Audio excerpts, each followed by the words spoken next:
Alright guys, welcome back to Frog Boy X1 Gaming and Tech Reviews. I'm Andrew, and since February I have been covering both Blackwell and RDNA 4 from the 50 series and AMD's new GPUs. And so at this point, now that we are currently testing the 5080, like the testing's not done yet, but I can already tell you just on the 10-15 games that I've actually like sat here and tried, I can pretty much gauge exactly where I think this card is. It just sits in the overall scheme of things right now. And you know, I don't know if I need to keep dragging like that kind of stuff out. So I kind of want to so I kind of want to take a breath or take a minute, you know, sit back and kind of think about the PC market right now in general.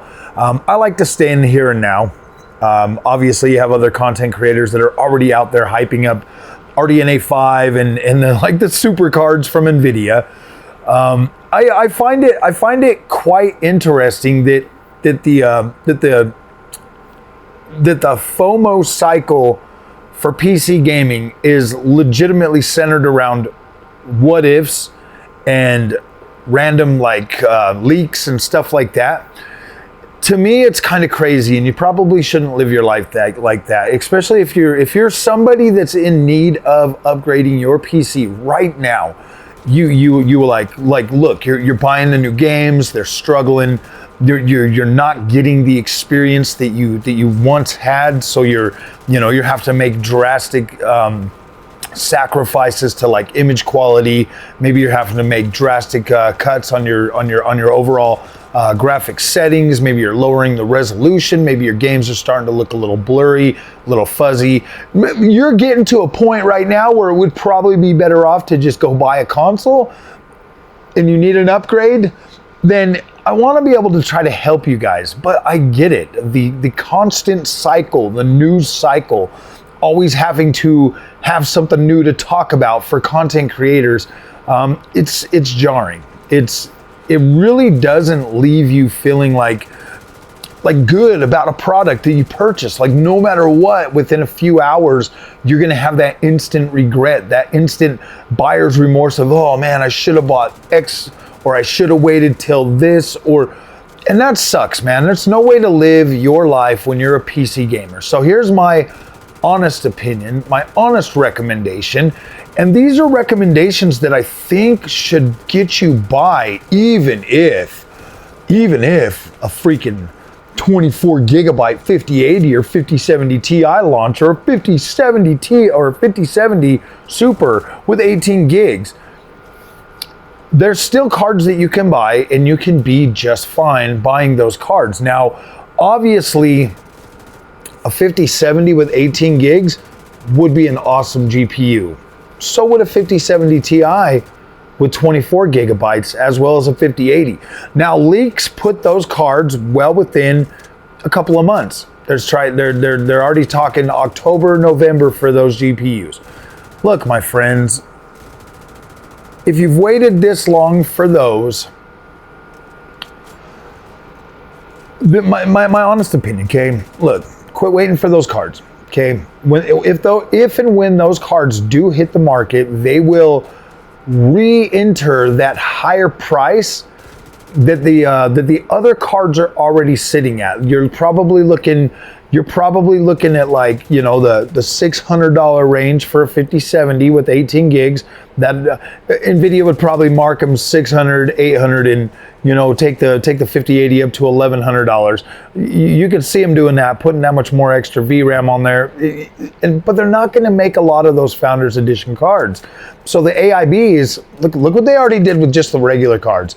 You know, the AIBs are going to price these significantly higher. Right now, you're actually at a very good point where you can find 5080 for MSRP. You can find 5070 Ti for MSRP, and you can absolutely get 5070 under MSRP for what, $499, $500. So you look at this, you look at that right now, okay? If you do not act soon, if you don't act soon, 16 gigabyte GPU, 12 gigabyte GPU, that is not your biggest problem, okay? Your biggest problem is the fact that the prices are gonna go back up.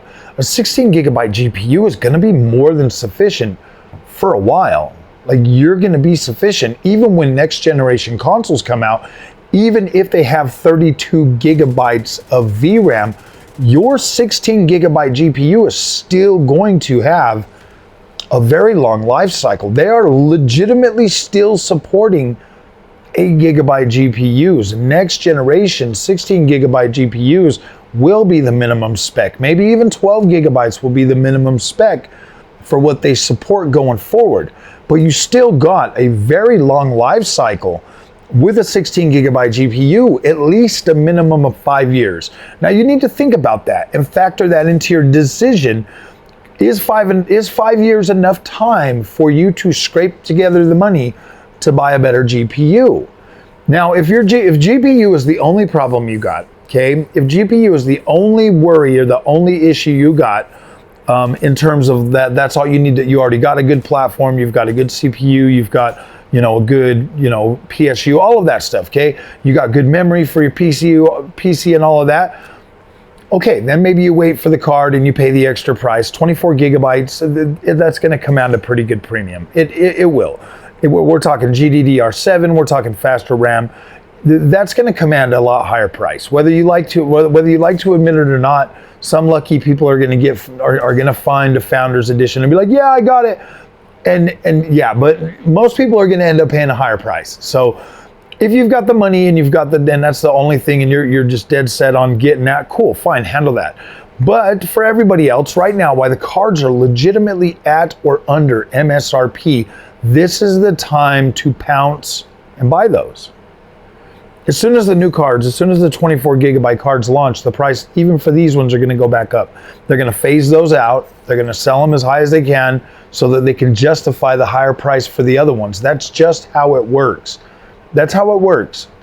So if you can live with, you're gonna be the smart one. If you go out and get the card right now at MSRP, you're the one that's gonna have the last laugh, because you're gonna be sitting here enjoying your amazing games with more than enough VRAM, with pretty strong cards, especially if you got like a 5070 Ti, you're gonna be able to push that card. Playing around on this 5080, this 5080 is, this card's pretty interesting. It really is slightly above 9070 XT and 5070 Ti on a lot of stuff, but then it does pull past that too. Like, it does pull past that and give you, you know, there's some games that I'm like, wow, I didn't expect it to pull that far ahead.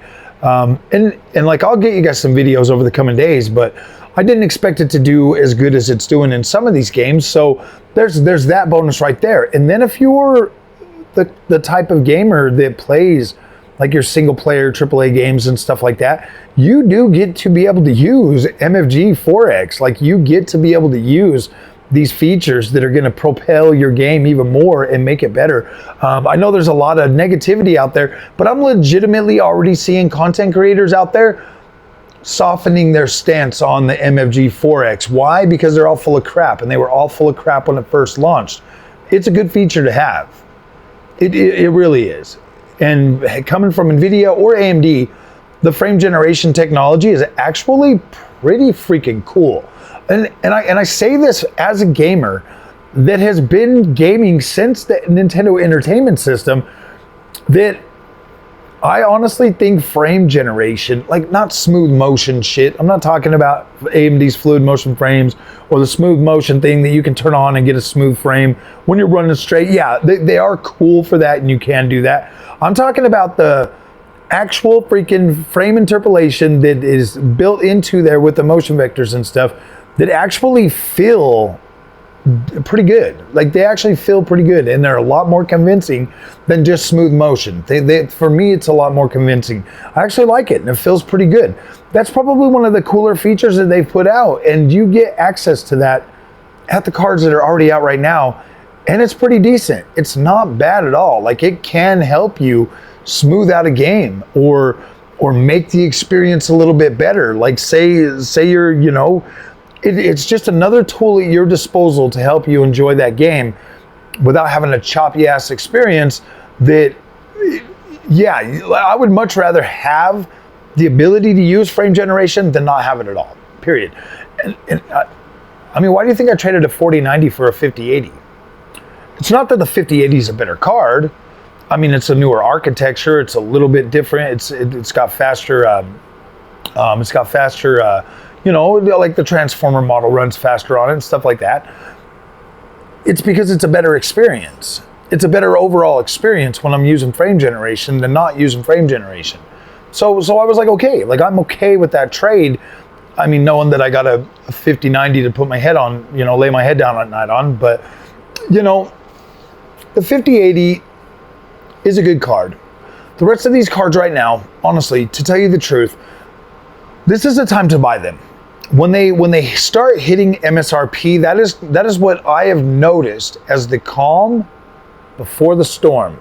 So if the new cards come out, prices are going to shoot right back up. It's going to get a lot harder to find even just these cards right now.